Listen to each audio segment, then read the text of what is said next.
Salut à tous, on se retrouve aujourd'hui sur Mac pour voir ensemble comment modifier les icônes de vos dossiers, de vos fichiers ou bien même de vos applications directement. Alors que ce soit pour un dossier, un fichier ou une application, ça se passe exactement de la même manière. Donc avec tout ce qu'on a ici, eh bien on va voir comment on fait. Et il y a deux manières de faire ça.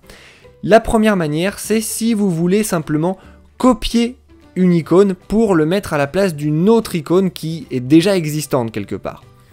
La deuxième méthode, c'est si vous avez créé vous-même une icône ou bien que vous l'avez récupérée depuis internet dans un format image, exactement comme c'est le cas ici, et que vous voulez appliquer cette image en tant qu'icône sur un dossier, un fichier ou vos applications. Donc nous on va voir les deux méthodes et on va commencer par la première méthode, celle où je veux simplement copier l'icône d'une application, d'un fichier ou d'un dossier pour l'appliquer à la place d'une autre icône sur un autre fichier, dossier ou application. Ce que je vais commencer par faire, c'est déjà prendre l'icône que j'ai envie de copier.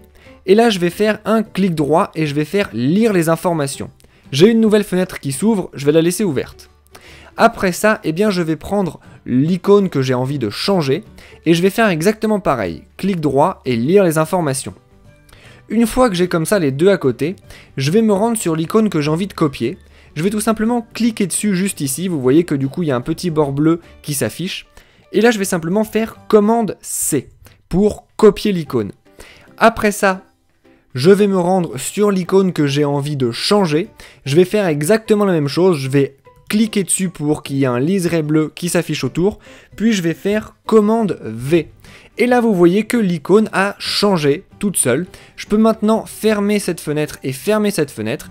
Et vous voyez ici que mon icône a bel et bien changé. Même si j'avais un dossier qui est un dossier normal, elle a maintenant l'icône que je lui ai dit d'avoir. Donc ça, c'était la première méthode où, comme vous le voyez, on a copié un icône déjà existant. Maintenant, imaginez que vous ayez depuis internet téléchargé des images qui soient des icônes, ou bien comme moi par exemple ici, créez vous-même votre icône et que vous l'avez enregistrée en tant qu'image. Eh bien, vous allez pouvoir appliquer cette image en tant qu'icône. Pour ça, ce qu'il faut faire, c'est tout simplement d'abord ouvrir votre image avec aperçu. Une fois que vous êtes dans aperçu, exactement comme c'est le cas ici, vous faites tout sélectionner. Pour ça, vous faites commande A. Et après ça, vous faites commande C pour en fait copier l'image en elle-même. Et une fois que vous aviez copié l'image, eh bien vous allez la mettre ici en tant qu'icône. Donc pour ça, vous allez cliquer sur l'icône que vous voulez changer. Vous allez faire clic droit et lire les informations, un petit peu comme tout à l'heure. Et là, vous allez cliquer simplement sur l'icône qui est en haut à gauche et vous allez faire commande V. Lorsque vous faites ça, eh bien vous voyez que c'est votre image qui se met en tant qu'icône. Alors simplement, je vous conseille de faire attention aux images que vous utilisez pour ça. Par exemple, là j'avais une image de mauvaise qualité, celle-ci, et du coup j'ai un icône qui est pas vraiment beau, il est un petit peu flou comme vous pouvez le voir. Mais si vous utilisez des images de bonne qualité, eh bien vous aurez des icônes de bonne qualité. Donc faites simplement attention à ça. Et vous savez du coup maintenant comment remplacer les icônes de vos dossiers, de vos fichiers ou bien de vos applications.